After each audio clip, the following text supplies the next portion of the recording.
이재정의 70.5.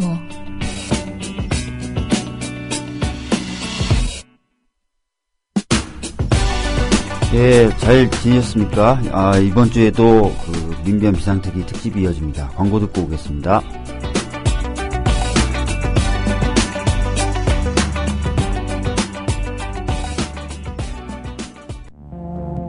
(2014년) 대한민국 소프트웨어 개발 현장 안녕들 하십니까? 도서 프로그래머 철학을 만나다가 여러분의 무력감, 좌절, 실패, 스트레스를 철학으로 치유해드립니다. 소프트웨어 마에스트로 멘토가 전하는 삶과 소프트웨어를 사랑하는 기술, 프로그래머 철학을 만나다. 예스24에서 분야 베스트셀러 프로그래머 철학을 만나다. 이 책의 저작권료는 전액 초록우산 어린이재단에 기부됩니다. 도서출판 로드북.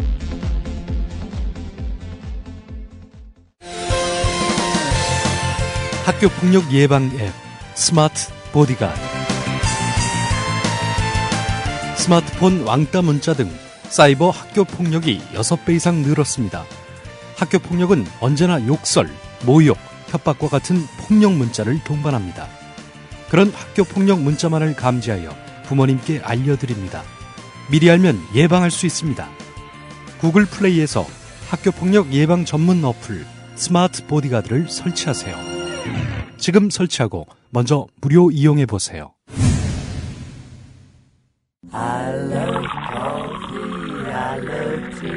500원으로 즐기는 나만의 커피. 원두 쇼핑몰 헝그리 커피. 최정상급 로스터가 1년 이하 최고급 뉴크롭 생두를 로스팅해 즉시 배송해드립니다. 대량 구매 시 가격이 할인됩니다. 검색창에 헝그리 커피를 검색하세요. 헝그리커피.com. 헝그리 커피에서 원두를 구매하시는 분들께는 차량용 국민TV 스티커 2매를 함께 보내드립니다. 예, 오늘 박주민 박주민 변호사고요. 이영철 변호사님과 교대로 해서 이번 주에 나왔고요. 오늘은 당연히 이재정 변호사님 자리에 계시고, 비상특위 쪽에서는, 민변 비상특위 쪽에서는 위헌정당 해산 심판 관련된 일을 하고 계시는 이재하 변호사님 나와 계십니다. 아이, 참, 진짜 시켜놨더니 진짜 못한다. 뭐 하고 하는 건지 모르겠어요. 아니, 오프닝 멋있게 하시고, 또 나와 계신 게스트, 정말 주빈처럼 카페트 깔아가지고 모시라고 했는데, 이 정도로밖에 말씀 못했어요. 부끄러워. 정말 내가 계속 해야 되나. 나도 독재하기 싫어서 여러분들한테 마이크를 나눠드리고 싶은데요. 능력이 안 되니까. 어려워. 이런 철인이 계속 독재를 할 수밖에 없다는 생각이 드네요. 예, 여러분, 안녕하세요. 이재정입니다. 박주민 변호사님께서 소개를 하신 것처럼 비상특위에 저희가 처음에 말씀드렸죠. 3개의 팀이 있습니다. 3개의 팀이 뭐라고요, 박주민 변호사님? 예, 하나는 공안 탄압 대응팀, 네. 하나는 부정선거 대응팀, 마지막이 위헌정당 해산 심판 청구 대응팀입니다. 지난주에 나오셨던 권영국 변호사님이 공안 탄압 대응팀, 예, 그리고 맞습니다. 오늘 이 자리 나와 계신 분이 바로 위헌정당 팀. 예. 대응팀. 대응팀. 예. 아이고, 죄송합니다. 벌써 목소리를 쑥 집어넣어 주셨습니다. 이재하 변호사님, 여러분 여러 군데서 많이 보시죠? 동해번쩍, 서해번쩍 하고 계십니다. 어서오세요. 예, 안녕하세요. 예. 이재하 변호사님은 지금 하나하나 사건 하시기도 너무 벅차실 텐데, 네. 또 민변의 이 총체적인 대응팀에도 팀장님을 맡으셔가지고, 네. 예, 활동을 하고 계세요. 아유, 몸이 몇 개세요, 대체? 그래서 그런가 얼굴이 새까매 지셨어요. 원래 새까마신 거예요. 아프리카 비주얼입니다. 그러니까 정봉주 전 의원님은 아프리카 비주얼이라고. 예. 예. 저는 이제 정당해산 대응팀 팀장 겸 소송 대리인을 맡고 있고요. 민변 사법위원회 부위원장을 맡고 있습니다. 네. 원래도 굵직굵직하고 중요한 사건들 많이 맡아가지고 고생해 주시는데요. 특히 이번에 통합진보당 정당 해산 사건 같은 경우는요, 헌법 자체가 흔들릴 수 있는 그런 헌법적 맞습니다. 가치를 수호해야 되는 큰 사건이고 큰 전선이거든요. 안 그래도 어제 여러분들 뉴스 통해서 또 말씀 들으셨을 거예요. 헌법 소원. 좀 여러분들은 또 무슨 정당 해산 말고 헌법소원은 또 뭐지 하시는 분도 계실 테고 어쨌든 통합진보당이 진 것 같아 이런 느낌만 지금 가지고 이 방송 듣기 시작하실 텐데 그 얘기부터 뭐 이것저것 여쭤볼 거예요. 우선 제가 왜 그 통합진보당 정당 해산 소송 대리인을 맡는지에 대해서 좀 말씀드릴게요. 좋습니다. 저는 뭐 다 알려져 있지만은 민주당 비례대표 30번입니다. 그거 가지고도 무슨 문제가 있어요? 비례대표 30번인데 소속은 민주당 당원이고요. 예. 그럼에도 불구하고 통합진보당의 해산을 막아야 되겠다는 생각 때문에 자원을 냈습니다. 예. 민주주의의 기본은 다양성과 다원성을 보장하는 겁니다. 비록 소수 정당이라 할지라도 국민 일각의 목소리를 대변할 수 있는 정당을 보호해주고 그렇게 해야만이 민주주의가 생존할 수 있는 것이고 그렇게 해야 최소한의 자유민주주의 국가라고 할 수 있는데 싫은 소리 했다고 집권 여당과 권력에 반대하는 목소리를 낸다고 해서 그거를 해산시키는 것 자체는 이건 전체주의 국가죠. 예. 이례적이시죠? 여러분 보시기에는 통합진보당, 민주당 물론 이제 결이 비슷하긴 하지만 우리가 또 지지하는 결이 상당히 다르다고 생각하시는 분이 오히려 더 많을 거예요. 예. 그런데 이제 다른 당의 비례 후보, 그러니까 비례대표 국회의원 후보 30번을 받으신 분이 그 타당의 정당 해산 30번이면 사건에 높은 건가요? 낮은 건가요? 그거? 그러니까 제 살아있을 때까지는 안 될 것 같은데요. 예. 뭐 이번 회기 내에 민주당이 정권을 잡았고 수많은 국회의원분들이 장관직으로 빠져나가셨을 때 예. 그때 이제 국회로 입성하실 수 있는 정도의 번호인데요. 제가 드렸습니다. 아니, 어쨌든 그만큼 이 사건 자체가 이제 정말 절박한 위기, 민주주의의 위기에서 안이 나설 수 없었다는 말씀을 맞습니다. 하신 건데요. 청취자 여러분들 궁금해 하실 거예요. 당장 어제 사건. 그게 무슨 얘기인지, 우린 정당 해산 심판. 깜짝 놀랐었는데. 어제 사건의 헌법소원의 그 내용은 두 가지인데요. 하나는 헌법위원정당 심판 사건을 민사소송으로 진행할 것인지 형사소송으로 진행할 것인지 절차를 그 부분에 대해서 이제 헌법재판소법이 명확하게 규정하고 있지 않았어요. 그러니까 헌법재판에 배치되지 않는 한 민사소송을 준용한다 이렇게 해서 사실은 있으나 마나 하는 법률이 제정돼 있는데 민사하고 형사로 가게 될 경우 어떤 차이가 뭐냐면 이제 예를 들면 국정원의 수사보고서 이런 부분은 국정원들이 사실상 자기들이 쓰고 싶은 이야기를 다 쓰고 있는데 형사재판 가면 그게 변호인이 증거로 사용하는데 동의하지 못하겠다 이렇게 진술을 하면 직접 작성한 공무원들이 법정에 나와서 증언을 해야 돼요. 그렇게 이루어진 이후에 이게 제대로 만들어진 문서라고 밝혀진 이후에 증거로 사용할 수 있는데 민사소송의 경우에는 공무원들이 작성한 문서는 그냥 위조됐다는 증명이 없으면 증거로 사용할 수 있게 되거든요. 그러니까 국정원의 수사보고서라든지 그다음에 증거 능력이 없는 증거가 헌법재판관들이 볼 수 있는 상태로 만들어지는 거예요. 민사소송 절차로 가게 되면요. 그렇게 되시면 자유롭게 헌법재판관들이 위법 파악에 수집된 증거까지도 볼 수 있게 된다는 거예요. 그러면 뭐 편견이 생길 수가 있게 되는 거죠. 그렇죠. 근데 헌법재판소 법에는 어쨌든 간에 형사소송법을 준용하라라고 되어 있지 않다면 이거는 형사소송하고는 다르니까 민사소송으로 하라, 소송처럼 하라라는 뜻 아닌가요? 그래서 그 헌법재판에 배치되지 않는 한 이런 문구가 들어가 있으니까 결국 위원 정당 심판 사건이 민사소송에 가까운지 형사소송에 가까운지를 판단해야 되는데 한 정당의 사망선고를 선고하는 거거든요. 그렇기 때문에 이것은 국가가 정당의 형벌권을 부과하는 거하고 같은 성질을 갖는 재판입니다.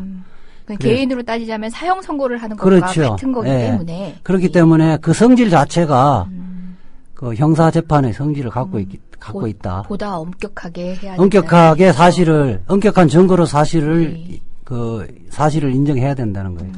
어제 그 헌법재판소에서 선고 결과가 선고 공판이 잡혔다고 하니까 많은 사람들은 그러면 정당해산 심판이 벌써 결론 나는 거야? 뭐지? 이렇게 생각하신 분들도 있는데 여러분 기억하실 거예요. 이광철 변호사님하고 박주진 변호사님하고 얘기할 때 지금 정당해산 심판은 게임장에서 한 명은 축구를 하고 있고 한 명은 농구를 하고 있고 그랬나요? 야구를 하고 있고 서로 다른 경기 룰에 따라서 룰도 정해지지 않은 채 지금 경기를 시작했다 이런 얘기를 했는데 바로 그 룰을 정하는 걸 지금 한 중반부에 이른 지금에서야 이제 비로소 룰을 정하게 된 거죠. 룰을 정했는데 민사 절차라는 걸로 룰을 정한 거죠. 그렇죠. 지금까지는 그랬죠. 이제 지금 소송 대리인단 피청구인 쪽 소송 대리인단이 룰부터 먼저 정해주라 이렇게 했는데 대답을 하지 않다가 여론에 쫓겨서 그 선수들은 다 입장을 하고 그 정부 쪽에서는 핸드볼을 하고 있고 우리 쪽에서는 축구를 하고 있는데 심판은 팔짱만 끼고 있었던 거죠. 그러니까 준비도 안 된 상태에서 경기는 시작됐는데 이게 통합진보당 쪽 대리인들이 그걸 제기하자 비로소 이제 결정한 거예요. 내용도 기각은 했지만 내용도 결국 아직까지 아무것도 결정된 게 없어요. 무슨 이야기냐면 헌법재판의 성질에 반하지 않는 범위 내에서 민사소송법을 준용하도록 하니까 우리가 잘하면 문제가 없는 거다. 헌법재판소에서 재판을 잘 진행하면 문제가 없는 거다. 이런 대답으로 기각을 한 거거든요. 그러면 위헌정당 해산심판 사건을 그럼 어떤 범위까지 민사소송을 준용하고 그렇지 않는 부분에서 형사소송을 준용할지는 공백인 거죠. 그럼 아직도 결정되지 않은 그렇죠. 거네요. 그래서 이제 앞으로 재판에서도 어떻게 정할 것인지를 이제 결정을 해서 재판을 계속 진행해야 되는데 그러니까 법원 문제가 없는데 이 재판을 어떤 식으로 끌어갈 것인가는 아직 공백 상태죠. 그러니까 법은 문제가 없다라는 판결이 어제 판결이었고 이 위헌정당 해산심판 사건은 어떤 절차를 할 건지는 이제 재판부가 결정을 해줘야 되는 일이 남는 아직도 거죠. 룰은 정해지지 않았다라고 보면 되는 거네요. 그리고 앞으로 재판 결과를 어제 헌법소원 결정 갖고 판단하기는 이르다는 거예요. 그런데 헌법재판소가 작년에 국회에다가 그 관련법 개정안 의견을 냈다고 의견서를 냈다고 하는데요. 그렇죠. 그 당시에는 위헌정당 해산심판 사건은 형사소송 절차하고 유사하게 봐야 된다. 그러니까 형사소송 절차에 따라서 엄격하게 진행을 해야 된다라고 헌법재판소가 그것도 지금 헌법재판소장이 있는 이 체제에서 의견을 냈다죠. 그렇죠. 입법청을 했는데요. 압수수색도 할 수 있고 형사소송 절차를 해야 된다. 정당 해산 심판 사건은 형사소송하고 유사하기 때문에 그렇게 해야 된다고 의견을 냈고 공식적으로 헌법재판소법 개정을 이렇게 해달라고 의견을 냈어요. 어제 판결은 스스로가 헌법재판소의 의견에도 반하는 거고요. 입법례를 보더라도 독일 여러분들 독일 공산당 판결 대표적인 판결을 아실 텐데 독일의 경우에도 형사소송 절차로 진행되고 있어요. 아마도 어제 그 헌법재판소가 기각한 이유는 저는 그렇게 보고 있는데 형사재판을 하면 번거로워지는 거예요. 변호인들이 증거로 사용하는 것에 대해 동의하지 않는 부분은 다 증인으로 불러서 재판해야 되기 때문에 속도가 늦어진다는 얘기죠. 하여튼 재판도 많이 해야 되고 시간도 오래 걸릴 거니까 굳이 그렇게 할 필요가 있느냐. 우리가 알아서 잘하면 되지 않겠느냐. 이렇게 판단한 것 같습니다. 아니 그러면 이제 여러분들 독일 공산당 판례 막 계속 듣긴 들었겠지만 어쨌든 간에 지금 청구인 그러니까 대한민국 정부가 지금 정당 해산 청구를 하면서 이제 계속 근거로 들고 있는 사례거든요. 근데 그 사례 같은 경우만 하더라도 꽤 긴 시간 동안 재판을 한 5년 거잖아요. 2개월 걸렸어요. 5년. 그렇게나 걸렸는데 그렇다면 그 정도 시간을 두고 꼼꼼하게 보자면은 정말 형사재판 절차를 통해서 봤을 거란 생각이 들었는데 아니나 다를까 그걸 준용을 했다고 하는데 형사 절차를 준용을 했다고 하는데 이 사건을 민사소송을 준용해서 민사소송 절차대로 진행을 한다는 얘기는 빨리 결정을 내리겠다라는 어떤 의중으로 읽어도 되나요? 그 일각에서는 그렇게 예. 해석할 수 있는데 이제 네. 그렇게 속단하기는 좀 이르고 예. 어쨌든 각 쟁점마다 통합진보당 쪽 그 대리인들은 쟁점마다 법정에서 현출시켜서 따져볼 생각입니다. 헌법재판소의 재판관들의 속내는 드러내지 않기 때문에 알 수는 없지만은 일각에서는 지방자치단체 예. 선거 전까지 결론을 내려는 것이 아니냐는 우려도 예. 있지만은 소송 대리인 입장에서는 헌법재판소가 그 엄중한 사건에 그렇게 졸속적으로 재판을 하지 않을 것을 기대하고 있습니다. 기대한다. 그런 우려도 있지만은 예. 그렇게 안 해주기를 바라고 있습니다. 바라고 기대한다라는 말씀인데 여기 3명 모두가 이제 변호사지만 재판정에 이렇게 가보면 정작 판사가 어떤 이의 제기에 관해 그러니까 기각을 하고 소위 그냥 생각하고 무시하면 참 일사천리로 진행되는 게 또 재판 절차거든요. 우려만은 아닐 것 같다는 이런 불안함은 뭐죠? 저는 그래요. 지금 역사상 우리 헌정사상 처음으로 위헌정당 심판이 청구된 사건에 국민들이 지대한 관심이 있고 이렇기 때문에 생방송으로 예. 일단 재판이 생방송 됐으면 좋겠고 그다음에 쟁점마다 몇 월 며칠자 준비 서면 진술 이런 게 아니라 예. 국민들이 알아들을 수 있게 그 법정에서 누구 말이 맞는지 건건마다 가리는 것이 필요하다. 저는 이렇게 생각합니다. 그러면 상식적이고 합리적인 문제 제기를 재판부가 이유 없이 기각을 하는 것 자체는 국민의 눈에 의해서 걸러지는 거죠. 그렇죠. 그리고 지금도 예컨대 예단을 갖고 증거조사도 아직 안 끝나고 예단을 갖고 질문을 한다든지 이런 것은 헌법재판관들이 할 수가 없겠죠. 결국 이 문제는 국민들에게 모든 재판 정보가 공개돼서 국민들이 판단할 수 있게끔 만들어야 된다고 저는 생각하고 있거든요. 예. 어제 재판 헌법소원 결과를 보면서도 여러 가지 생각도 불안한 마음도 드는 건 사실인데 그 가운데 또 소수 의견을 내신 분들도 있더라고요. 예, 김효수 재판관님 는 한 분이 딱 그렇게 했었는데 예. 어쨌든 민사소송을 준용하더라도 위법 수집 증거는 아예 증거로서 차단해야 된다. 그다음에 이 진술의 신빙성이 없음이 명백한 것 이런 증거도 증거로 받아들여서는 안 된다는 의견을 냈죠. 김희수 재판관님의 의견이 100번 타당한 거죠. 예. 근데 그 헌법재판관 9분 중에 9분 중에 이제 한 분이 소수 의견이셨어요. 국민들 입장에서는 또 이제 이 사건을 관심 가지고 염려하면서 보고 있는 국민들 입장에서는 그럼 1대8인가? 이런 예단, 우리 마음속에 어떤 예측?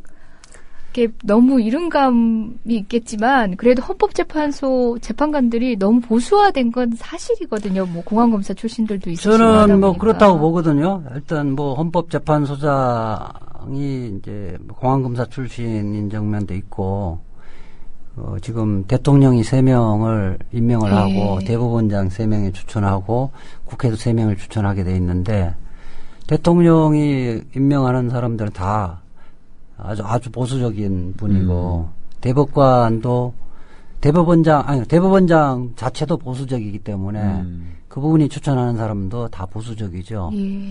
그리고 국회에서 추천하는 사람은 한 사람은 야당, 한 사람은 여당, 한 사람은 여야가 합의해서 추천하는데 국회에서 추천하는 그 분 중에 새누리당이 추천하는 사람은 아주 보수적이죠. 그러다 보니까 객관적으로 보면 7대2의 7.5 대 1.5 정도에 이렇게 분포도가 돼 있는데 그렇지만 저는 아직까지 헌법재판관들이 최소한의 양심과 합리성을 추구하실 거로 저는 믿고 있습니다.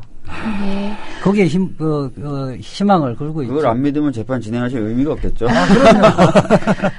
그럼요. 이런 대리인단들이 여러 분이 있고 이제 거의 뭐 좌장 쪽에 계시는 분인데 그 대리인단 회의에서도 그런 말씀을 늘 하셨던 것 같아요. 이제 취지의 말씀을 하셨던 것 같은데 이자 변호사님이 뭐 이게 이제 진보 대 보수의 대립이라기보다는 정말 이제 제대로 된 보수를 설득하는 그런 작업이 될 것 같다. 이 재판은 그러면서 그런 점에 굉장히 하나하나 이제 기술적인 부분도 그렇고 설득의 어떤 관점이나 방향도 그런 쪽에 두고 많이 준비를 하시더라고요, 실제. 그래서 지금 그 세계적으로도 지금 공산당이나 사회당이 부정되는 나라는 없거든요. 예.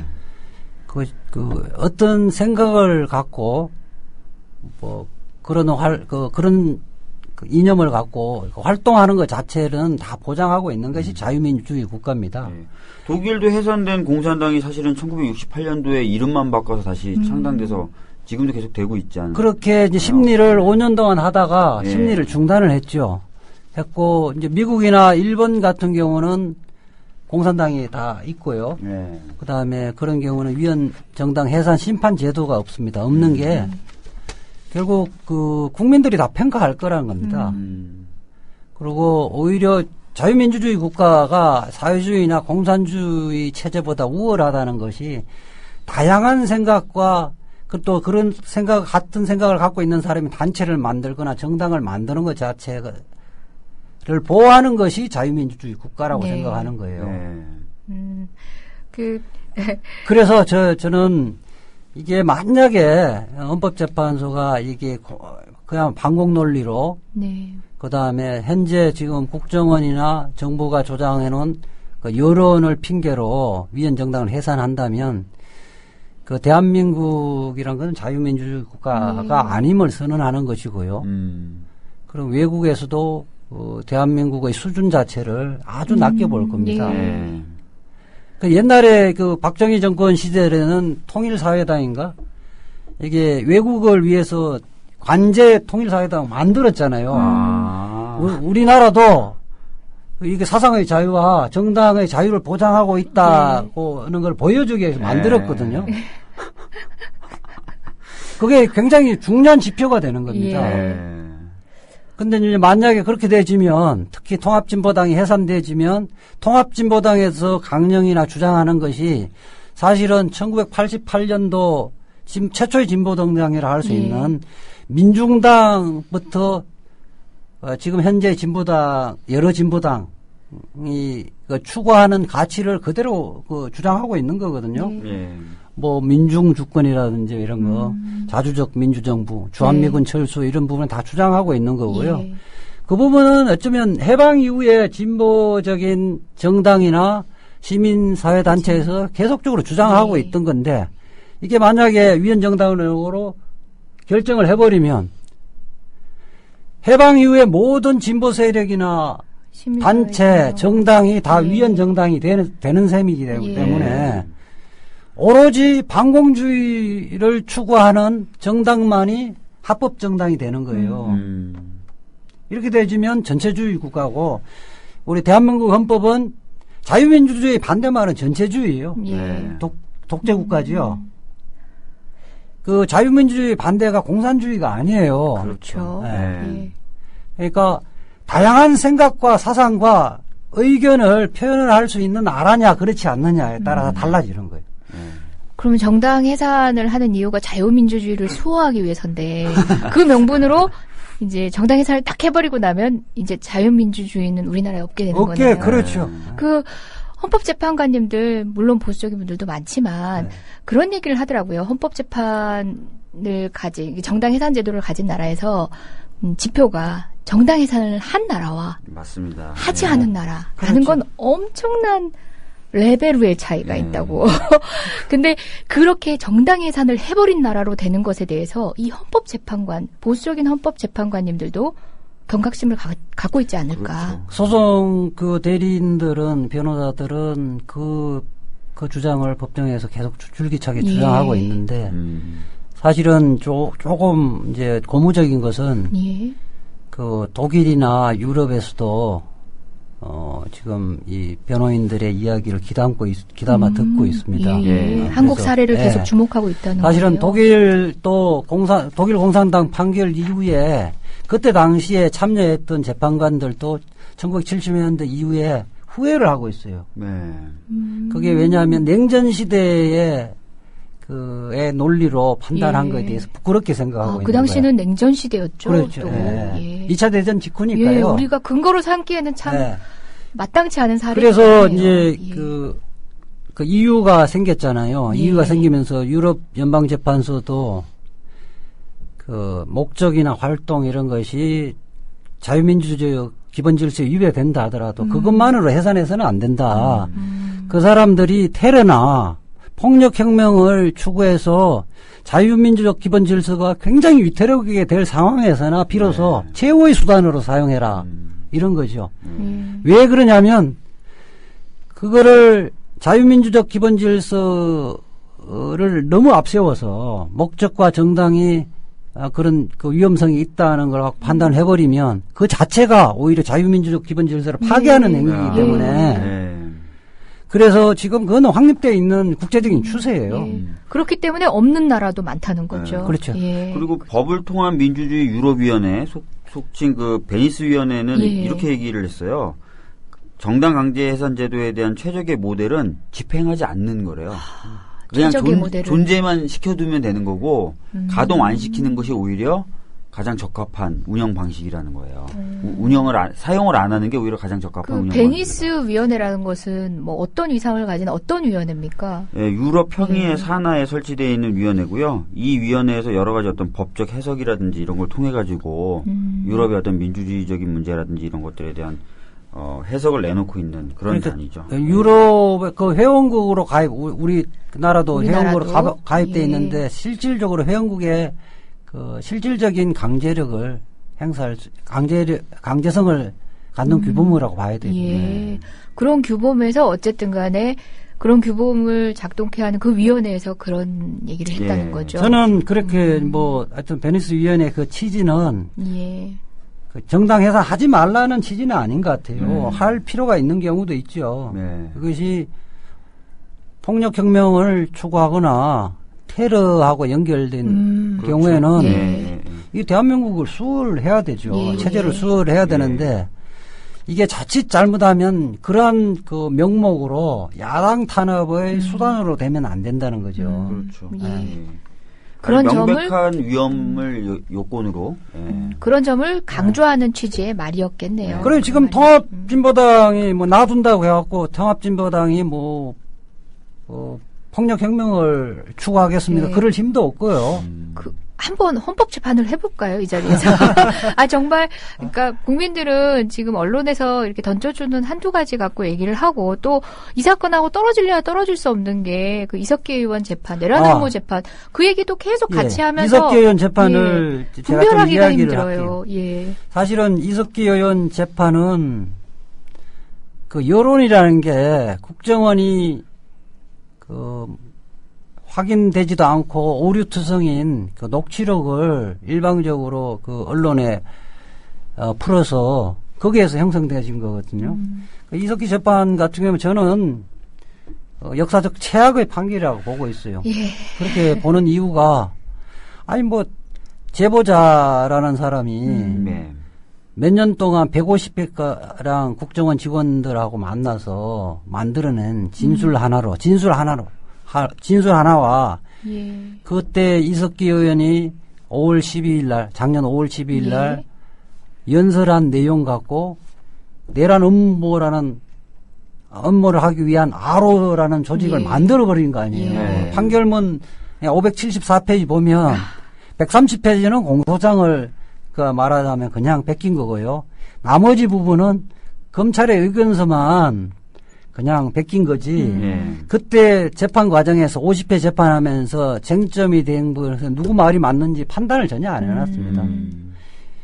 이런 식으로 해버리면 한 사람의 프락치를 네. 포섭을 하면 맞죠. 이제는 옛날에는 국가보안법으로 한 사람이 구속되고 이랬는데 지금은 내란 업무도 만들어낼 수 있는 시대가 되어버린 거예요.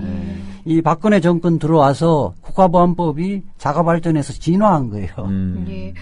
그 구체적인 얘기를 하기 전에 잠시 댓글 하나만 제가 말씀드리면 멋진 걸님께서 걸이신지는 모르겠어요. 근데 멋진 걸님께서 변호사님 같은 용기 있는 분이 계시니까 많이 든든합니다. 다들 종북딱지 붙을까 쉬쉬하면서 본심과는 다르게 남들과 함께 통합진보당에 돌을 던지는 신용을 했는데 옳은 일을 위해 선택하신 것에 박수 보내드립니다. 아이, 하셨어요. 고맙습니다. 예. 저는 사실은 제 아내도 그러고 저 아들도 아빠 그렇게 하면 아빠도 이 통합진보당의 당원으로 취급돼지고 종북딱지 붙는 거 아니냐 조심해라 하는데 우리 역사라는 게 그렇습니다. 다 그런 불이익을 감수하고 또 이것은 아니라고 하는 사람에 의해서 만들어졌다고 보거든요. 저는 뭐 일시적으로 이석기를 추종하는 변호사라는 오해를 받더라도 예. 민주주의는 수호해야 된다고 봅니다. 제가 헌법재판을 한번 해봅시다라고 말씀을 드렸는데요. 지금 이제 청구인이라고 법정에서는 표현하는, 그러니까 검찰 측이죠. 정부 측. 정부 측. 예, 정부 측에서 이제 제기하는 논점들 중에 뭐 중요한 논점들 중에 이제 여러분들한테도 좀 설명을 드리고, 아니, 이게 진짜 사실과 맞겠느냐 싶은 것들을 좀 리얼하게 날 것으로 한번 내보여봤으면 좋겠어요. 그게 지금 정부 쪽에서 통합진보당의 강령이 핵심 강령이 이제 진보적 민주주의라고 그러는데 이게 북한의 주장을 북한의 지령에 따라서 강령을 채택하고 그것을 최고 목적으로 추구하는 것이 아니냐. 예. 결국 그 뒤에 숨겨진 목적이란 것은 북한식 사회주의를 추구하는 게 최종 목표가 아니냐 이렇게 주장하고 있는데. 그러니까 정리해서 다시 말씀을 드리자면, 날 것으로 말씀드리자면, 북한이 지시를 해서 통합진보당이 강령을 채택했다. 진보적 민주주의 채택하고. 예, 강령을 채택했다. 진보적 민주주의가 그러니까 1945년도에 김일성이 한 강연에서 이 단어를 썼대요. 근데 궁금한 게 이게 지금도 북한에서도 진보적 민주주의란 말을 쓰나요? 이제 그거 좀 정리를 하면. 그 말은 여러분들이 해방 이후에는 이제 미국과 소련이 다 이제 반나치즘, 반파쇼 전선에서 공동의 이해를 가졌잖아요. 네, 그렇죠. 그렇기 때문에 해방 이후에 이제 일본도 물러나서니까 타도의 대상은 없잖아요. 네. 그러면 어떤 통일국가를 만들 것인가를 다 고민했고, 여러 정당이나 단체들이 앞다투어서 이제 진보적 민주주의를 기치를 내세운 겁니다. 김일성뿐만 아니라 박헌영도 그랬고 여운형도 그랬고 보수적인 안재홍 선생도 그랬고 다 그 주장을 백남훈 선생가 다 했거든요. 그 이야기는 무슨 이야기냐면 지금 현재 미국에서 추구하는 그런 민주주의도 아니고 또 사회주의가 이야기하는 그런 민주주의도 아닌 프롤레타리아 독재가 아닌 독재가 아닌 새로운 제3의 새로운 민주주의, 진정한 민주주의를 추구해보자. 이렇게 해서 국가의 상, 통일국가의 상을 그린 거예요. 비전을 그린 거죠. 그런 논의를 했고 거기에서 단절된 것이 아니고요. 그 이후에 이제 조봉환 선생이 만든 진보당 얼마 전에 이제 무죄 확정됐죠. 그렇죠. 자유민주 실제에 반하는 정당이 아니다 무죄 났는데 그때부터 시작해서 우리 문익환 목사님이나 제야에서도 줄기차게 지금 현재 우리의 좀 모순된 그런 민주주의가 아닌 보수 세력들이 이야기하는 민주주의는 일반 국민들이나 많은 대중들을 이 갈망을 수용을 못하고 있다. 그래서 대다수의 서민이나 그 민중들이 실질적으로 대접받는 그런 민주주의를 추구하자. 이런 의미에서 진보적 민주주의를 내세운 거고요. 우리나라뿐만 아니라 미국에서도 1910년대부터 지금까지도 미국 진보적인 정당에서는 주장하고 있죠. 심지어 프로그레시브 예. 데모크라시 뭐 그렇죠. 이런 식으로 예. 한다는 거죠. 아이고. 영어 너무 어려워요. 트럼프 대통령도 진보적 민주주의를 계속 네. 주장을 해왔고 대원내고 나오신 분의 발음이 저렇습니다. 그렇기 나온 지 때문에 오래됐어요. 문제는 북한은 사실은요 김일성이 그 45년대 주장했다는 것도 네. 지금 견해가 막 갈려요. 확실치 않은 거네요. 예. 지금은 그게 나중에 미화됐다는 이야기도 있고 특히 이제 김일성은 미소 공동위원회가 깨진 이후에는 그 인민민주주의를 주장을 해요. 예. 그랬다가 이제 1990년까지는 진보적 민주주의 한 번도 이야기를 안 해요. 예. 근데 이제 나중에 그 박헌영을 처형을 하기 위해서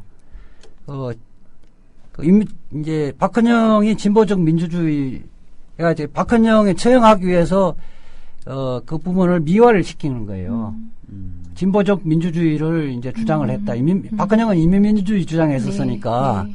그렇기 때문에 이게 보수적인 통일 전문가들도 이것을 확인할 수 없고 아마도 미화를 사후에 미화시켰다는 것이 오히려 다수설이에요. 네. 그런데 우리 그 진보적 민주주의는 북한하고 관계없이 해방 이후에 진보적인 정당에서 꾸준히 주장해왔던 것이고, 네. 지금 재판에서 밝혀진 건데, 정부 쪽에서 사주를 받았다고 했는데 그 증거를 내보라. 예. 그 근거가 어디 있느냐. 이렇게 했는데, 우리가 이제 그거를 이제 밝히라고 하니 거기서 답변이 왔죠. 네. 왔는데, 뭐라고 왔어요? 간접단 사건에서 지령은 있었는데, 그거 지령이 민주노동당에 전달되었는지, 누구의 영향을 미쳤는지는 알 수가 없다. 스스로 그게 뭐예요? 그리고 증거가 없는 증거가 거네요. 없다는 거죠. 예. 말뿐이라는 거예요. 네. 이게, 그러니까, 지금 청구인 쪽 대리인은 공안검사들로 구성되어 있잖아요. 예. 이게 법률가들이 할 이야기는 아니죠. 다 이런 식이에요. 그러니까 또 하나의 쟁점이 예컨대 주한미군 철수를 주장했다. 예. 예. 주한미군 철수는 이미 해방 이후부터 우리 사회에서 일정하게 지금 주장하는 세력들이 있어요. 예. 그렇죠. 교수님들 중에서 예. 주장하시는 분들 많죠. 그리고 심지어 그 대법원의 대법관도 소수 의견으로 아니 대한민국이 주권국가인데 주권국가의 국민이나 정당이 네. 외국 군대를 철수를 주장한다고 해서 이것이 국가보안법 위반이 되고 자유민주적 기본질서를 해친다고 생각하는 거 자체가 말이 되느냐. 예. 북한하고의 주장하고 일치하기 때문에 그렇다. 또 이렇게 하는 아니, 사람들이 그 많잖아요. 이야기도 그 말이 안 되는 게 예. 헌법 위반 여부는 우리 대한민국 헌법에 룰이 있어요. 고유 가치가 있는데 그거에 위반됐느냐 그렇지 않느냐를 그렇죠. 가려야 되는데 예. 북한이 그런 말을 하면 우리 말을 하면 안 된다? 북한이 영어 쓰는 나라가 아니잖아요. 그렇죠. 똑같이 한글 쓰는데 북한이 밥이라고 그러면 우리는 뭐 국수라고 해야 됩니까? 어? 앞으로는 앞으로는 그래야겠어요. 밥이라고 이야기를 못하는 게 말이 되느냐는 거예요. 예. 고논 좀 지나가기 전에 네. 댓글 하나만 더 읽어드릴게요. 네. 황봉알님께서 올려주셨는데, 김일성 엄마 이름이 강반석 저는 몰라요. 인가 봐요. 이라고 하시는데 네. 어쨌든 반석이라는 단어를 자주 쓰는 대형 교회부터 해산시켜야 되는 거 아니냐고 바로 고놀린 것 같아요. 그래서요. 예. 그래서 사실은 이제 여담삼 이야기하면 얼마 전에 김무성 국회의원이 네. 5.16을 미화하는 발언을 하셨잖아요. 네, 맞죠. 근데 5.16 쿠데타야말로 우리 그렇죠. 헌정 질서의 정면으로 파괴시킨 행위거든요. 그렇죠. 예. 그거를 거기도 단순 국회의원이 아닌 핵심 국회의원, 중진 국회의원이 그 5.16 쿠데타를 미화하는 것 자체 네. 이런 식으로 따지면요 새누리당 다 해산해야 되죠. 위원정당이죠. 예. 그리고 뿌리가 바로 내란 음모로 사형까지 선고받았던 전두환 그렇죠. 씨가 만들었던 정당이죠. 뿌리잖아요. 그러니까 예. 내란 업무가 아니라 내란을 실행을 내란. 했던 예. 사람이 만드는 정당이 그때 당시 정당이 뭐죠? 갑자기 저도 민정당. 민정당이 뭐 신한국당을 바꾸고 네. 한나라당, 새누리당 갔는데 예. 이게 문제는 그때 정당의 그 위원 정당의 그러니까 재산을 다 승계받았거든요. 그렇죠. 예. 재산뿐만 아니라 모든 걸 다 승계를 받은 그 후신이에요. 네. 이게 법률적으로 동일한 정당이에요. 그런 정당이 6월 항쟁에서 얻은 성과로 만들어진 게 현행 헌법 아닙니까? 맞습니다. 예. 그거를 현행 헌법을 반대를 했던 그 세력이 87년 6월 항쟁의 성과물로 만든 헌법을 운운하면서 그때의 주역을 헌법 위반이라고 주장하는 게 말이나 됐냐는 거예요. 예.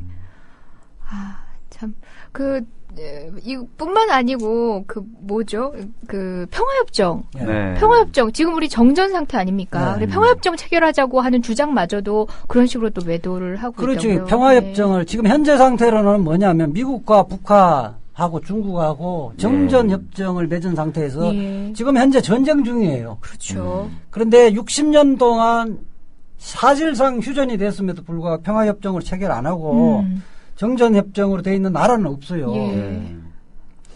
평화를 추구하는 대한민국의 국민이 이제 평화적인 체제로 가자고 주장하는 것이 무엇이 잘못된 거예요. 그러게요. 예. 그리고 또 문제는 통합진보당에서 추구하는 주장하고 북한의 주장이 달라요. 북한은 그 평화협정을 대한민국을 그 파트너로 인정 안 하죠. 그런데 지금 통합진보당은 남한과 북한 그리고 미국 간에 3자 간의 평화협정을 체결하자 이렇게 됐고요. 또 주한미군 철수도 실질 북한이 주장하는 거하고 통합진보당이 주장하는 거 달라요.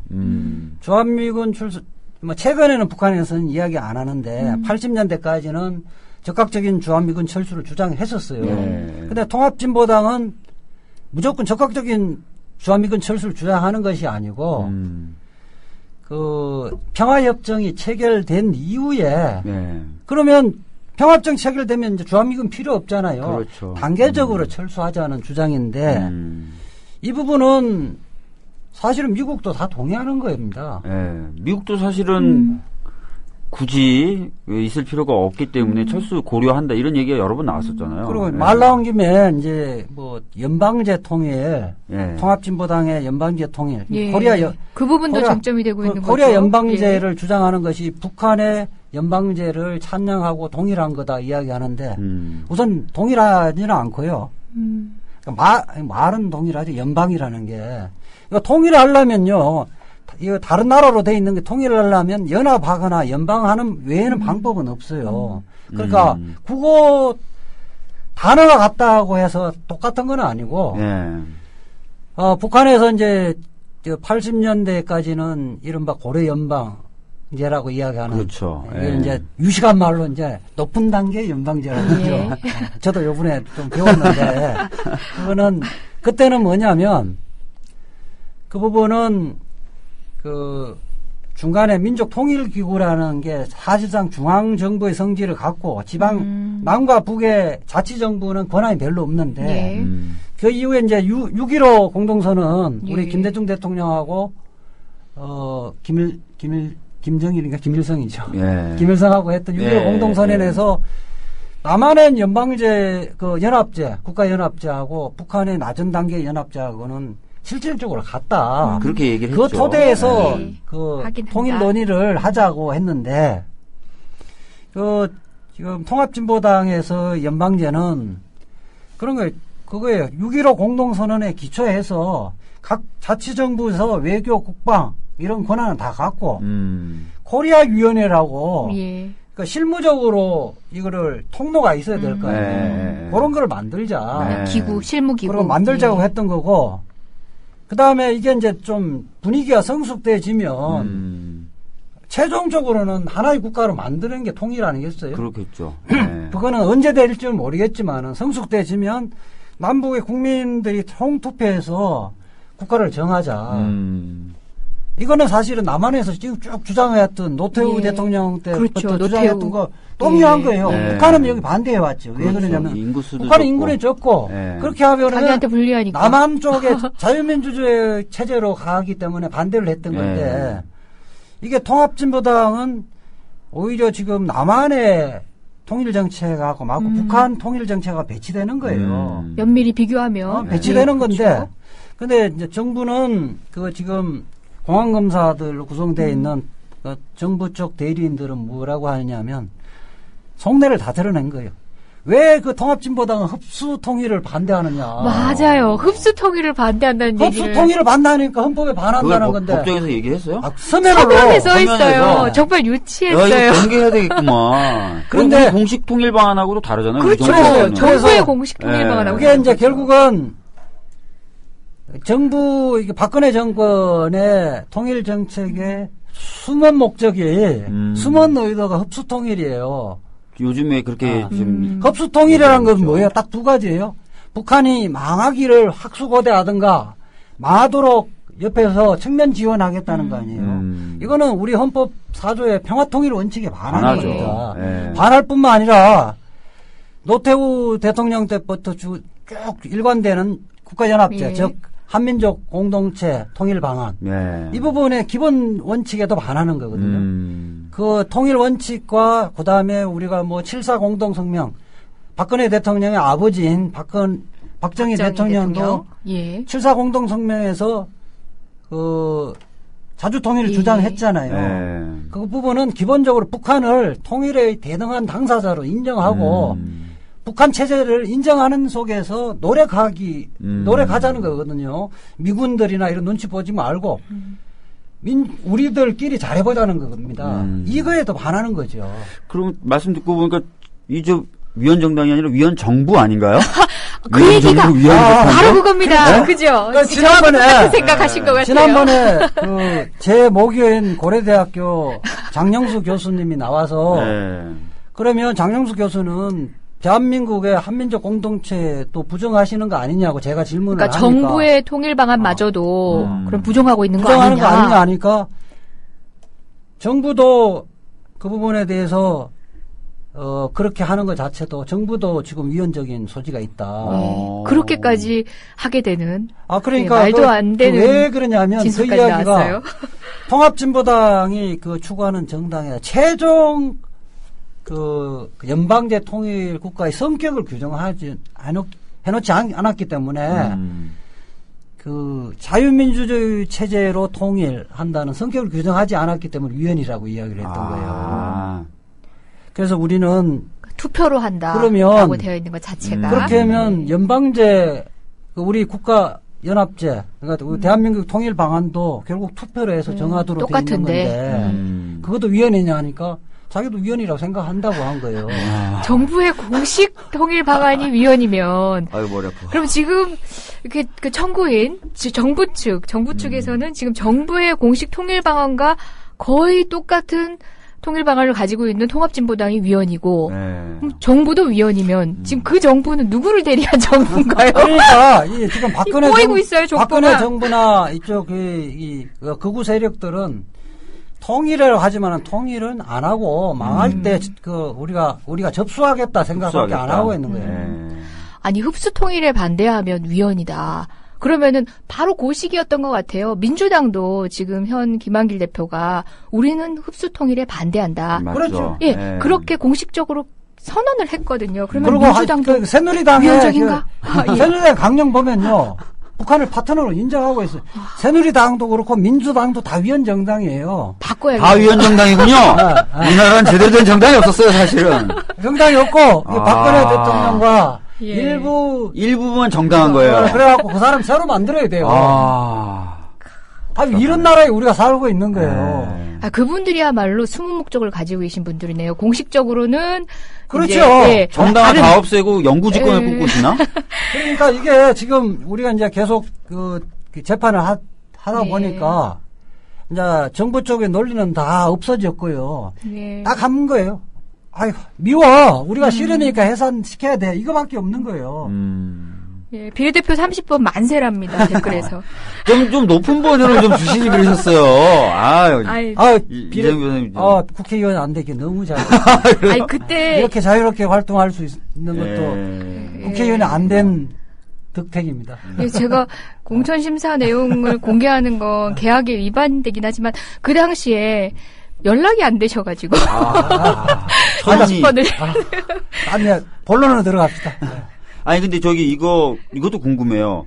일하는 사람이 주인된 사회. 네. 이것도 헌법에 위배되는 그렇죠. 건데 이게 왜 어떤 논리로 이게 위배된다는 거예요? 일하는 사람이 주인이 되거나 민중이라고 이야기한 것이 네. 민중이란 것은 영어로 쓰면 피플인데 피플이죠. 예. 그거는 인민 또 그 북한에서는 인민이 아니냐 인민민주주의 추구하는 거 아니냐 네. 이런 이야기인데 우선 두 가지 이야기할게요. 네.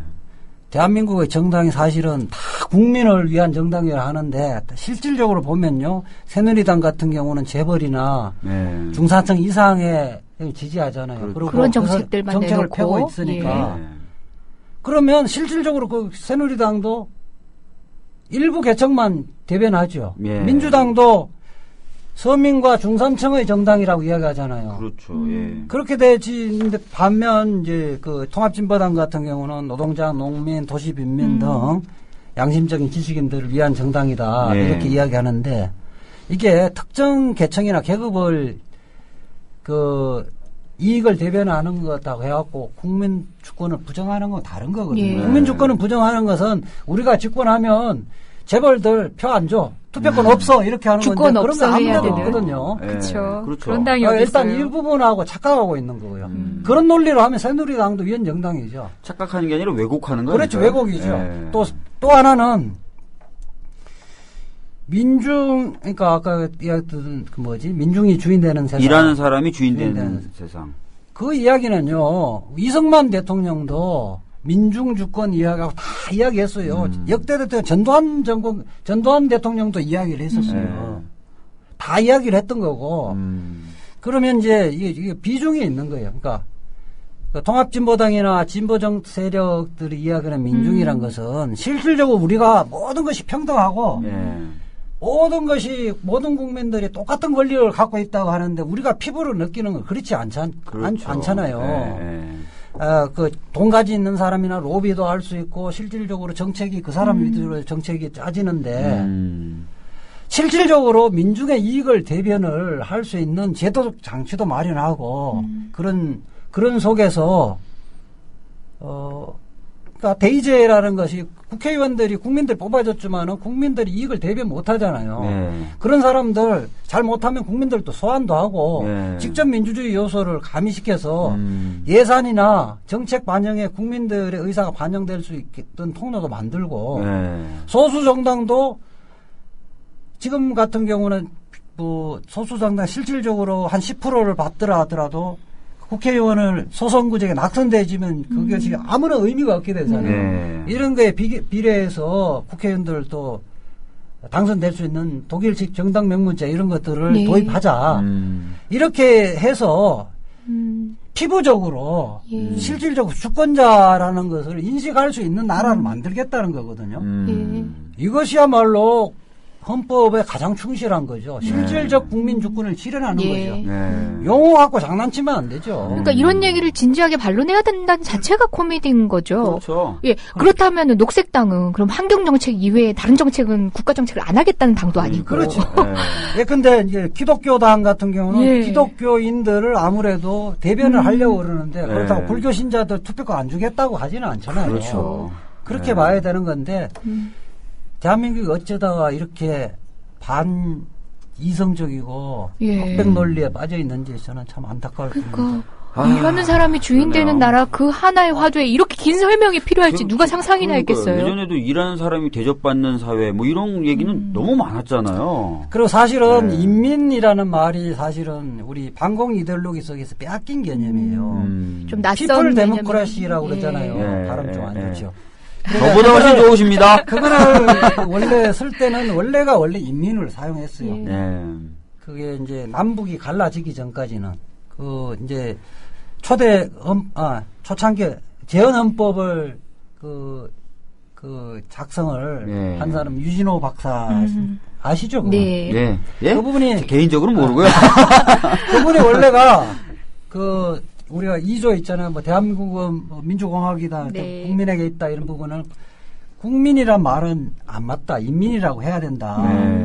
그리고 나중에 이제 하여튼 국회에서 하면서 국민으로 바뀌어졌는데 그래도 나중에 실제 인민이라고 관철 못 시켜서 안타깝다는 그렇죠. 소외를 받기 예, 예. 위해서였어요. 국민이라면 마치 나라가 앞서고 그런 느낌을 주잖아요. 왜냐하면 네. 이제 우리가 이제 배웠지만은 국민이 주인이고, 그러니까 우리가 그러니까 그 주인이 나라를 만드는 그렇죠. 거잖아요. 예.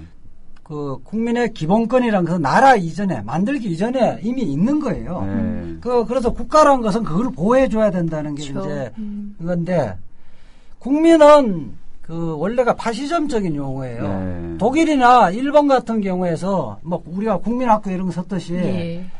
국가 속에 복속하는 사람들이란 뜻이에요. 그런 개념이 되잖아요. 예. 그래서 이제 좀 진보적인 시민단체에서 국민이라는 말을 안 썼던 게 이 파시즘적 냄새가 나는 거예요. 예. 맞죠. 예. 예. 그래서 또 실질적으로 또 안 맞고. 그런데 인민이라는 말을 이미 북한에서 써버렸으니까 그거를 써주면 북한을 동조한다는 뉘앙스 때문에 네. 우리가 뺏겨버린 거. 굉장히 소중한 낱말을 뺏겨버린 거예요. 결국 북한이- 잃어버린 거죠. 북한이 잃어버린 단어를 거죠. 쓰지 못하도록 계속 해야 되겠네요. 진짜 아까 말씀드린 대로 옛날에는 그랬대요. 임금이 어떤 이름 한자를 쓰잖아요. 그걸 쓰질 못했대요. 그 한자를. 그래서 다 국민들은 외자로. 그러면 네. 그 아, 한자로 그리고 쓴다. 진짜 우리 세종대왕도요. 예. 백성이란 말보다 인민이란 말을 훨씬 많이 썼어요.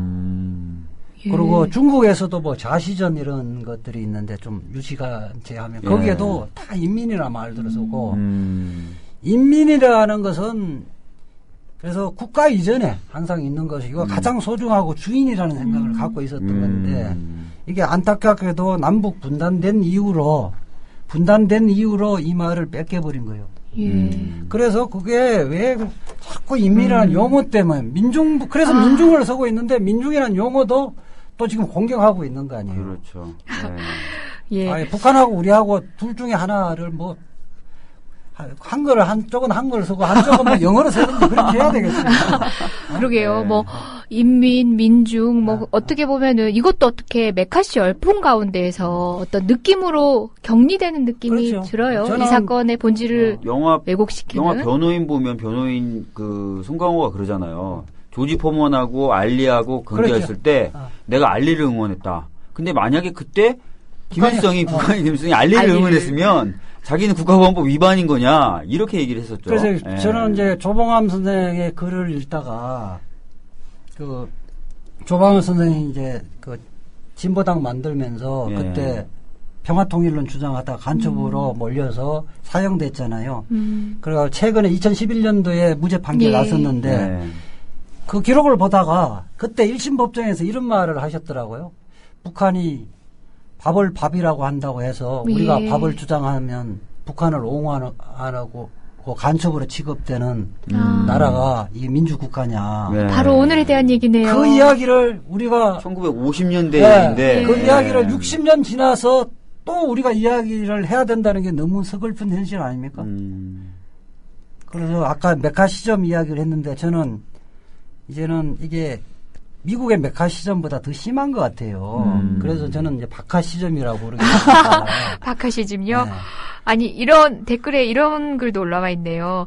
인민, 동무 이런 거 참 좋은 말인데 훗날 민주주의 되찾으면 우리도 창조, 녹색, 대박 이런 말 금지시켜야 된다는 말씀도 잘 써야죠. 대박 좋은데. 올려주셨네요. 아니 12월님은요. 그냥 인민 쓰면 안 되나요? 쓰면 법에 걸리나요? 하고 조심스럽게 물어주셨어요.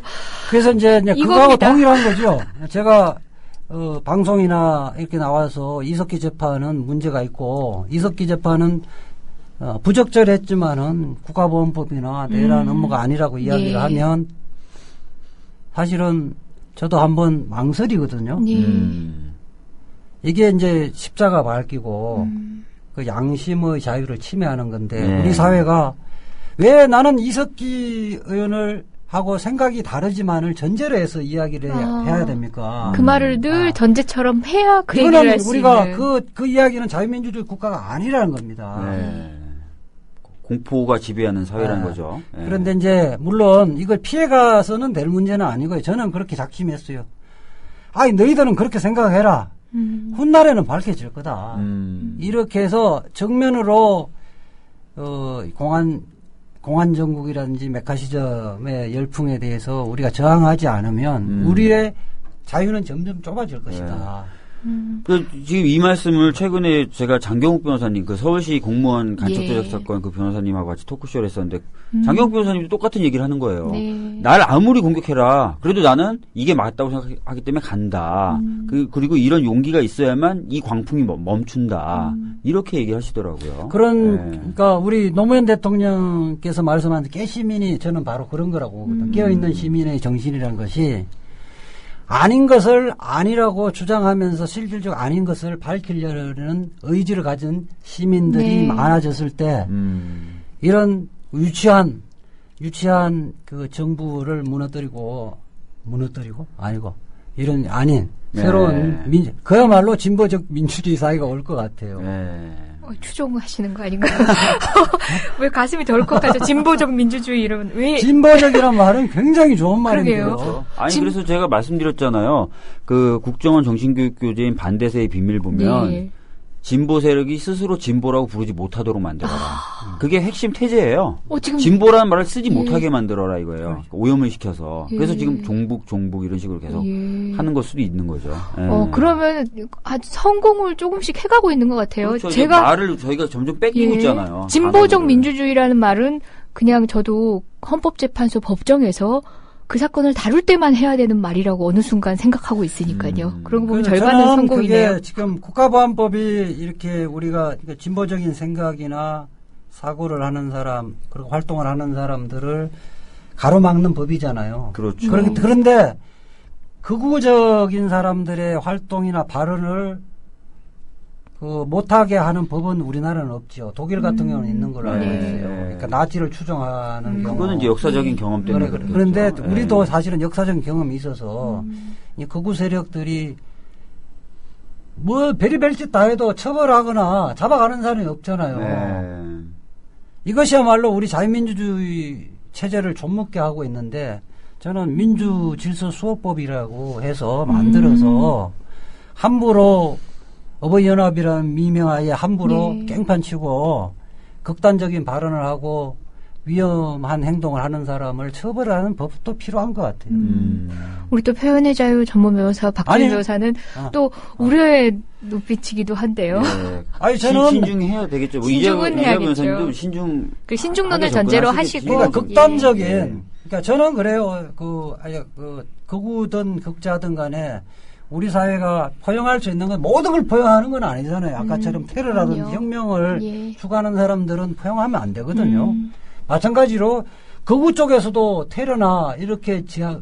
폭력을 지향하는 사람들이 상당수가 있거든요. 음. 이 양극단을 동등하게 우리가 최대한 관용을 베푸더라 더 이상 수용할 수 없는 부분은 쳐내야죠. 예. 그것이 법이죠. 예. 또 게시판, 저는 이제 게시판지가 돼가고 있는 것 같은데요.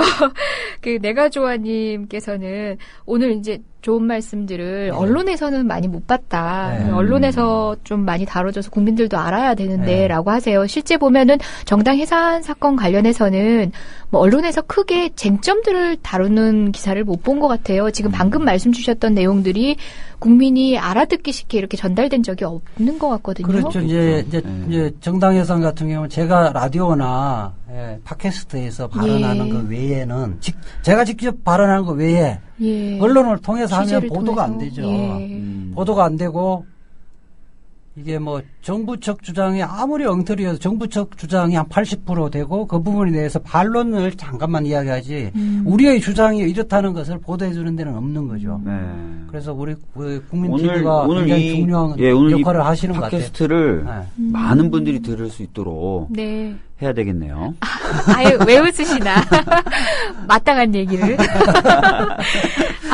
조금, 추측? 우려에 대한 시선으로 질문을 한 가지 던져보고 네. 싶어요. 네. 어쨌든 간에, 이제, 뒤늦게나마 게임 룰이 정해지고, 예. 또 앞으로도 지금 헌법재판소 변론길이 또 잡혀져 있잖아요. 예, 곧 예. 잡혀져 있잖아요. 아까 말씀드렸던 우려. 예. 일단 선고 빨리 날 것 같다. 아, 결과 둘째치고 일단 빨리 날 것 같다. 저는 결과하고 그런 연동돼 있겠지만요. 우려는 솔직히 우려가 있습니다. 있는데 예. 그래서 이제 최선으로 해서 그렇게 안 되도록 노력을 해보려고 합니다. 그렇게 빨리 결정해서 될 문제가 아닌 우리나라 최초예요. 정당 해산 그래, 사건이고. 네. 근데 또 가처분 결정은 빨리 할 수 있는 거 아니냐. 그 부분은 이제 그렇지는 않다고 보는데 네. 이게 이제 정부 쪽에서는 가처분은 전원합의부가 아닌 그 가처분 결정할 수 있는 부를 따로 만들어서 네. 일단 신속하게 적어도 지방자치단체 선거, 지방선거 전에 결정을 해줘야 국민들도 헷갈리지도 않고 그다음 보조금도 좀 아끼고 이렇게 해달라고 했는데 정부 쪽에서는 그렇게 주장을 하고 있는 거죠. 그런데 이 헌법재판소는 정부 쪽의 주장과 달리 본안하고 가처분 사건을 구인이 모인 전원합의부에서 같이 심리를 하거든요. 일단 신중한 태도는 보여주고 있네요. 신중한 태도를 보여주고 있는데 그렇게 하는 이유가 본안 결과를 빨리 내기 위한. 아니야. 저는 그렇게 생각하는 게 가처분이라는 게 이미 가처분을 해버리면 본안은 의미가 없죠. 그러니까 본안 판결을 실질적 효과를 달성해버리기 때문에 그 이후엔 심리할 필요가 없죠. 저는 만약 그렇지 않기를 바라지만은 본안이 그 위헌정당이라고 판단하더라도 가처분은 최종 변론을 종결한 이후에나 할 것 같거든요.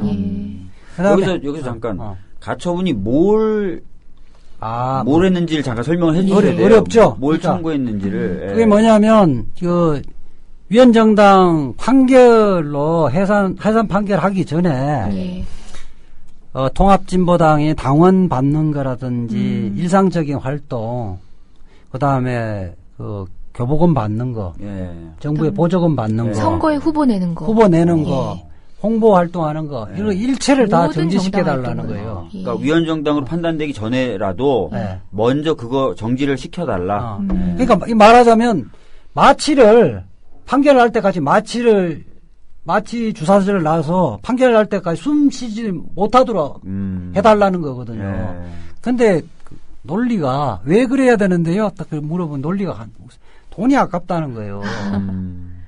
근데 우리 헌법재판소에서 가처분이란 것은 빨리 본안 판결 전에 임시 조치를 할 필요성이 있는 거잖아요. 그거는 뭐 돈이 아까운 문제가 아니고 그렇게 하지 않으면 우리 대한민국의 체제가 무너질 아주 급박한 상황이라는 것을 소명을 해야 돼요. 그런 상태에서나 필요한 거지.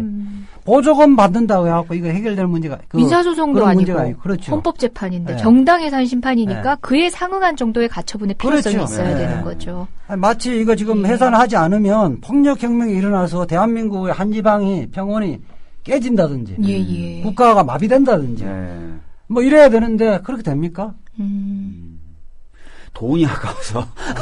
그런 주장을 실제로 하고 있거든요. 정부 측에서는요. 뭐 얼마 전에 뭐 4억 5억 얼마 나가기 때문에 그거 아깝지 않느냐. 좀 이상해요. 돈 아까워서 흡수 통일을 반대해서.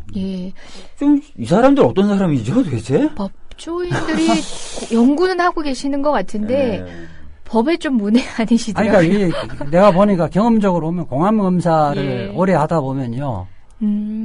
그 법 논리는 전혀 없고 반공주의로 무장된 그 예비군 장교, 예비군 훈련 장교로 되는 것 같아요. 실제 모든 눈이 그러니까 우리가 사설을 보든지 사설을 안 보고 저게 혹시 북한하고 어떻게 연결될지 이 생각을 하는 거예요. 북한과 연결된 사슴인가? 이러면서. 아니 실제 그 정당 해산 심판 첫 기일에 그 정부 측의 우리 법률가들께서 들고 나오신 첫 브리핑 자료가 예비군 훈련 때 볼 수 있는 영상. 뭐 영상을 틀었다면서요? 그렇죠. 그래서 그게 제 멘트인데 제가 딱 느낌이 영상을 듣는데 예비군장의 훈련장에 가면 방공 영화 한 편씩 보여주잖아요. 거기에 뭐 장성택 처형하고 뭐 끌려가는 이런 부분을 해주는데 아니 이게 헌법재판소가 이게 뭐 그런 반공 이데올로기 갖고 재판을 하는 데인가 하는 생각이 딱 들었다. 장성택 처형 장면이나 이런 게 지금 이 통합진보당과 관련도 없는데 그런 그렇죠. 영상을 막 틀어주면서 그러니까 북한이 이렇게 위협적인 상황에서 혹시 라는 게 뭐 전제로 음악도 깔린 깔려 거죠. 있었나요? 그럼요. 아주 유치한 음악도 깔려 있었어요. 예. 비장한 듯한 유치한 그러니까 저는 예비군 훈련은 가보지 않았지만 대부분의 분들이 예비군 그래서 내가 훈련에서 볼 수 있는 법정에서 나오면서 거라고. 기자들에다 일성이 소감 이야기해달라 할 때 예비군 훈련장에 내가 착각했다. 예비군 훈련장에서 틀어주는 영화들 상당히 뭐 요즘 수준이 높아졌다고 해도 굉장히 유치하거든요. 그때 진짜 그 첫 변론기일에 또 재밌었던 게 권성 그 예. 변호사가 나와서 이야기하는 게 임진왜란 운운하면서 임진왜란이요? 양명가도 운운하고 양두구요 뭐 이렇게 사자성어 그분이 잘 이제 쓰시는 분이시거든요. 행정수도 이전 관련해서 관서범법을 네. 창안해신 분인데 예.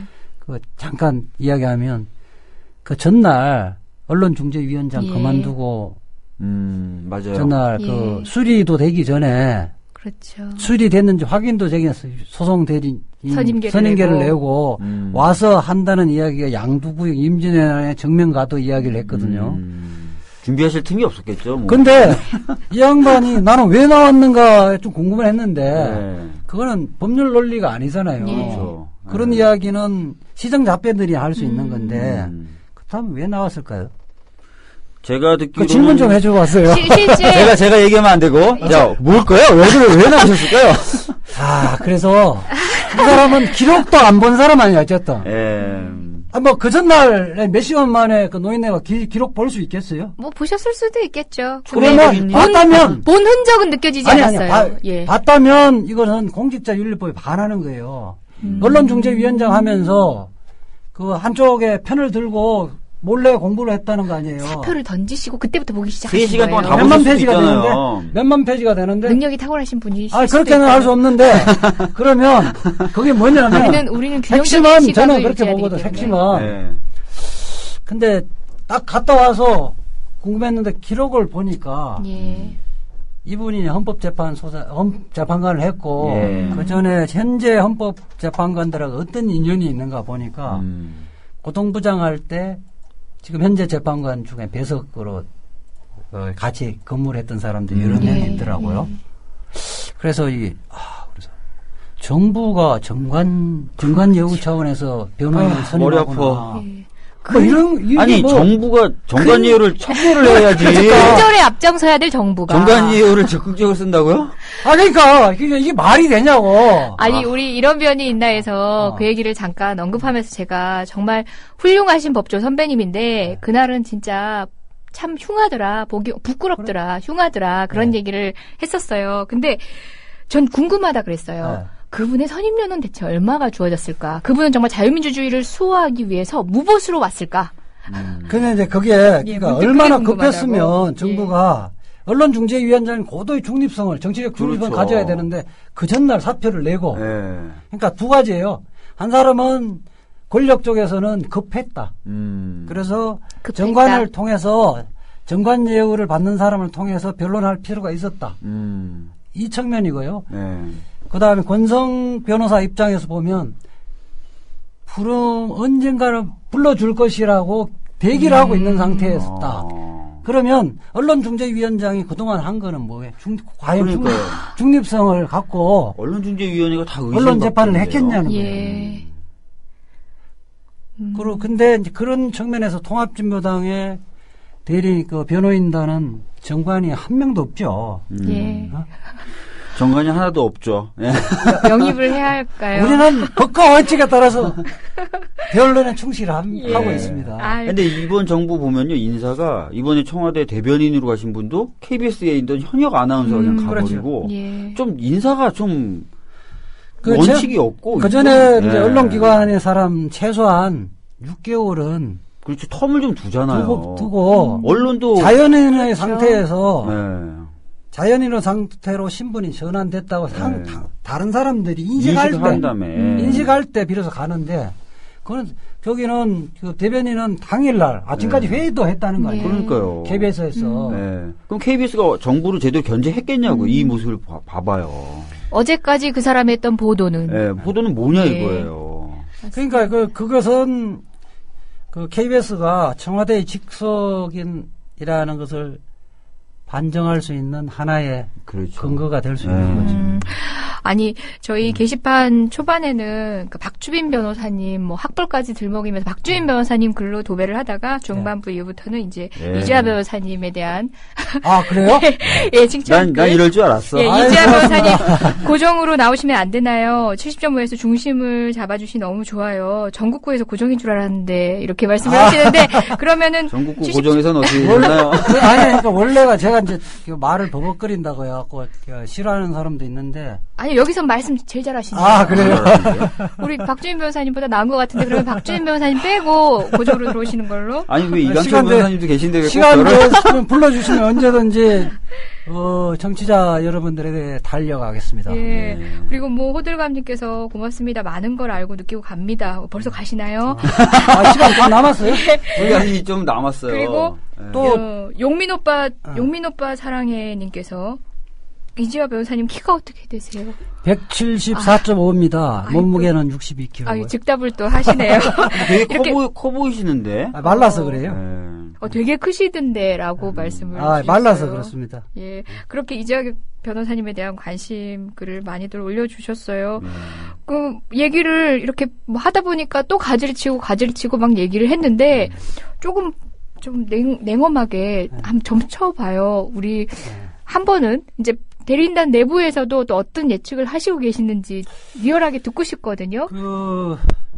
사실은 일부 이제 법정에서 헌법재판장에서 보면 사실은 이 재판 자체가 뭐 기록 보고 재판하는 것이 아니고 네. 평소에 헌법재판관님들의 생각에다가 몇 가지 확인을 해서 그렇게 단정을 하고 판단할 거로 보는데 저는 모든 재판관들이 우리 대리인들의 목소리에 귀 기울여 주면 좋겠지만은 현실은 그렇지 않을 거고요.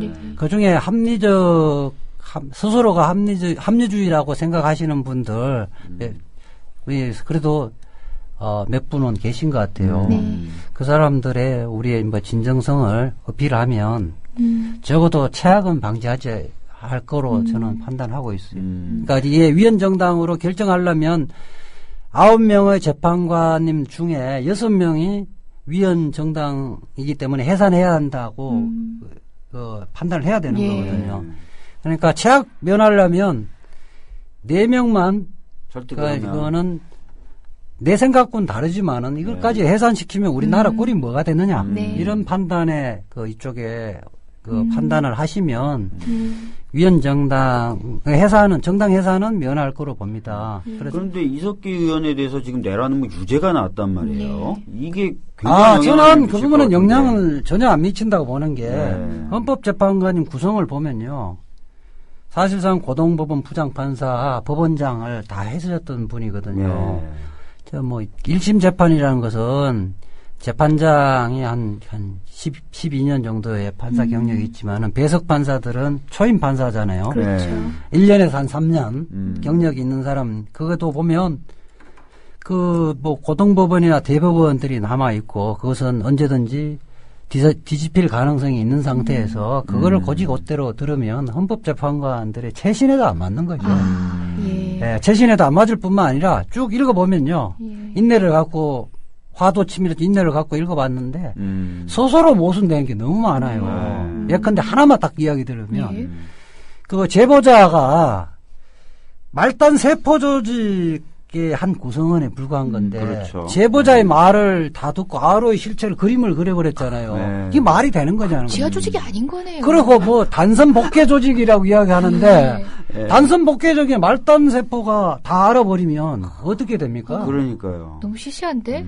그러니까 이거 보면 스스로가 내 재판은 삼류 소설이라는 것을 드러내주는 거예요. 저는 항상 이야기하면 한마디로 하면 그렇게 여론에 못 이겨서 그것은 시시한 공안 소설이다. 그렇게. 소설을 그렇게 쓰면 드라마도 그렇게 쓰면 시청률 빵이에요. 빵. 안 나오죠. 모순된다. 이거 앞뒤가 안 맞는다. 국민 TV도 이게 방송 진행하다가 캔슬 해버린 거예요. 중간에 쫓겨나는 정도의 그 질적 수준을 갖고 있는 판결이에요. 예. 아, 그렇군요. 아유, 참, 염려했었는데, 네. 뭐, 이렇게 대리인께서 이렇게 자신감 있게 말씀하시니 그 재판 결과에 대해서도 뭐 2심에서는 또 다른 결과가 될 내란음모 거다라고 얘기를 사건도 하시니 사실은 변호인단들이 유죄가 나오기가 어려울 거라고 또 말씀도 하셨잖아요. 예. 그러니까 제가 이런 생각이 드는 거예요. 그러니까 법 논리라든지 이런 걸로 보면 예. 사실 말이 안 되는 재판들이 진행이 되고 있고 그 결과들이 나오고 있는데 그러니까 이제 이 위헌정당 해산도 또 이제 갸우뚱해지는. 갸우뚱해지는 사실은 거죠. 그 파시즘에 저는 징후들이 곳곳에 나타나고 있다고 보는데 우리 이제 김용판 판결과 이석기 판결의 공통점은 뭐냐면 옛날에 선배들 민변 선배들 예. 그 변호사님 이야기 들으니까 옛날 공안 사건 조그마한 집시법 위반 공안 사건이 오면 법원장이 자네한테 공안 사건 배당될 텐데 그 주문 그러니까 유죄인지 무죄인지 하고 양형은 나랑 같이 상의해 이렇게 이야기를 했는데 뭐 변호사님이 그거는 이제 무슨 말인지 못 알아듣고 기록을 열심히 보고 법원장님 제가 보낼 때는 이거는 무죄인데요 이렇게 하니까 그 다음날 민사부로 배치를 해버렸다는 거예요. 그분 여기 나오셔서 실제 증언을 하셨습니다. 우리 어쨌든 최병호 변호사님.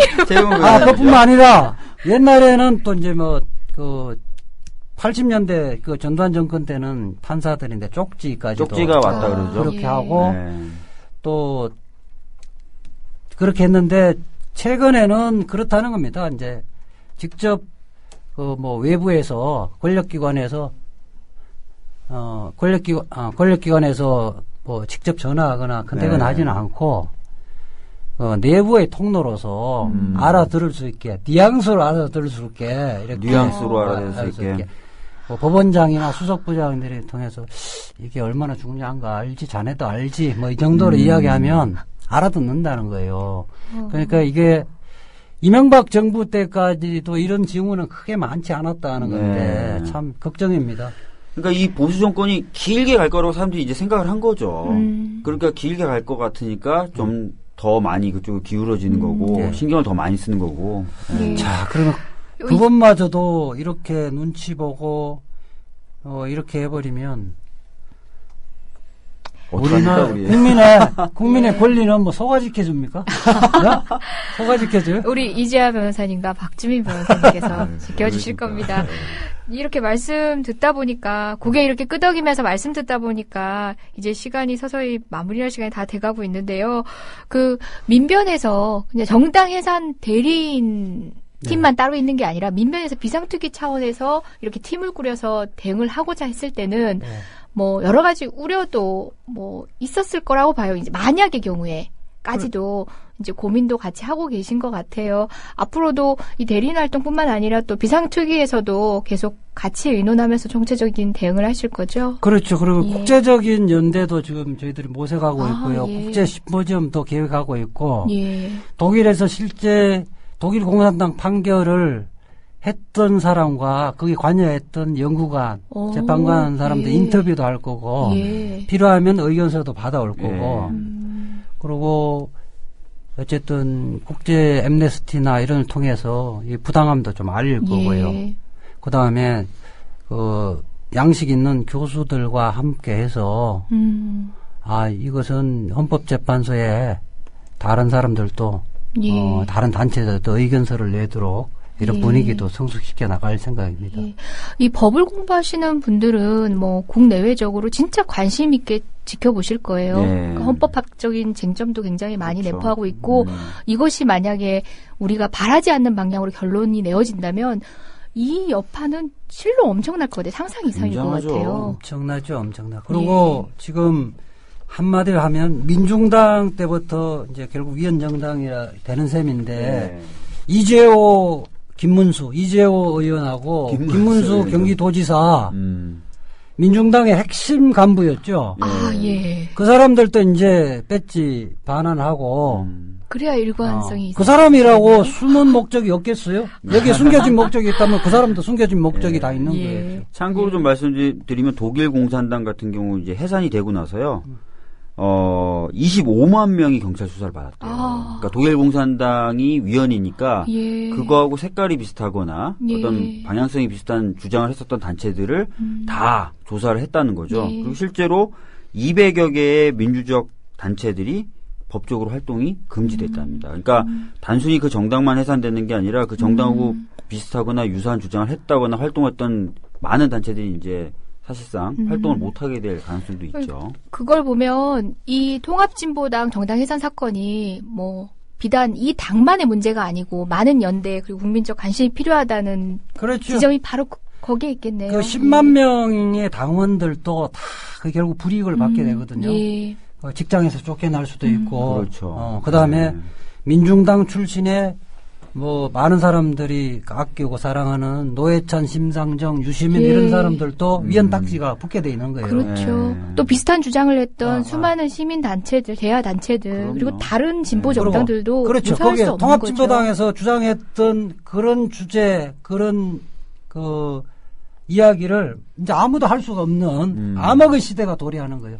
저는 그 암흑의 시대를 막기 위해서 머리와 몸으로 온몸으로 싸워 나가겠습니다. 그래서 반드시 민주주의를 수호하겠습니다. 그 에너지에서 희망을 봅니다. 저희 또 모셔서 말씀 꼭 들어야겠어요. 많은 분들이 원하고 계신 것 같거든요. 언제든지 불러주십시오. 다음에 또 청하겠습니다. 우리 박주민 변호사님 유일한 팬이신 팬클럽 회장님이신 홍유리님 지하에서 활동하시다가 박주민 변호사님 뺀다 그러니까 딱 등장하셨어요. 교체되면 아닌데요. 네, 그러면 제가 빠지는 거 고려해 보겠습니다. 아니 그게 아니라 왜 그러세요? 이게 좀 극단적으로 왜 그러세요? 네, 다음 주에도 저희 민변 비상특위 특집 계속됩니다. 다른 분 모시고 또 함께 하겠습니다. 오늘 수고 많으셨습니다. 예, 고맙습니다. 예, 고맙습니다.